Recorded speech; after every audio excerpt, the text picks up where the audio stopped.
کیا تم نے ان لوگوں کو نہیں دیکھا جنہوں نے اللہ کے احسان کو ناشکری سے بدل دیا اور اپنی قوم کو تباہی کے گھر میں لا اتارا، یعنی دوزخ میں، کہ سب ناشکرے اس میں داخل ہوں گے اور وہ برا ٹھکانہ ہے۔ اور ان لوگوں نے اللہ کے شریک مقرر کیے کہ لوگوں کو اس کے رستے سے گمراہ کریں۔ کہہ دو کہ چند روز فائدے اٹھا لو، آخر کار تم کو دوزخ کی طرف لوٹ کر جانا ہے۔ اے پیغمبر، میرے مومن بندوں سے کہہ دو کہ نماز پڑھا کریں، اور اس دن کے آنے سے پیشتر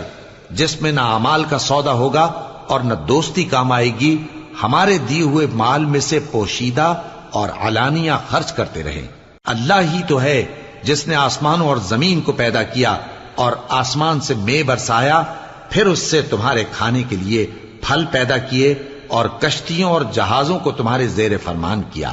تاکہ وہ سمندر میں اس کے حکم سے چلیں، اور نہروں کو بھی تمہارے زیر فرمان